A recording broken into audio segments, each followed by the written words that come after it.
আসসালামু আলাইকুম, আমি আলাম ইসলাম আরাফ। আমরা আজকে আপনাদেরকে নিয়ে একটা আইএসপি শোরুম ভিজিটে যাব। শোরুমের নাম হচ্ছে অথেন্টিক আইটি সলিউশন, লোকেশন হচ্ছে পিকচার প্যালেস মোড়, খুলনা।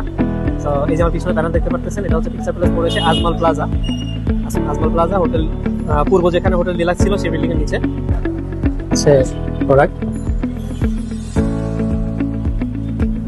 এই যে আমরা দেখতে পাচ্ছি অথেন্টিক আইটি সলিউশনের শোরুম। আমরা কি এখানে কি কি প্রোডাক্ট আছে এবং কেমন দামে সেল হয়, আমরা এখানে ভিতরে সবকিছু বিস্তারিত আজকে ভিডিওতে জানতে পারবো। ওয়েলকাম অথেন্টিক আইটি সলিউশনে আসার জন্য। আসলে আমাদের এখানে অল আইটি প্রোডাক্ট পাবেন, নেটওয়ার্কিং আইটেম প্লাস আইএসপি ভাইদের যত প্রোডাক্ট লাগে, ওয়েলডি, অনু, ফাইবার, আপনার যত অ্যাক্সেসরিজ আছে তারা আপনারা সব এখানে পেয়ে যাবেন। এবং কম দামে, খুলনা বিভাগের ভিতরে কম দামে পাইকারি এবং খুচরো সেল আপনারা যার যা লাগবে আমরা আছি সর্বদা। এবং ওয়ারেন্টি সার্ভিসও আপনারা আমাদের কাছ থেকে পেয়ে যাবেন খুব চমৎকার ভাবে। সো আপনারা সকলের কাছে অনুরোধ, আপনারা আমাদের শপটা ভিজিট করবেন এবং গুণগত মানের আমরা সঠিক নিশ্চয়তা দিচ্ছি। ধন্যবাদ সবাইকে। অবশ্যই আমাদের শপে আসবেন এবং ভিজিট করবেন। খোদা হাফেজ।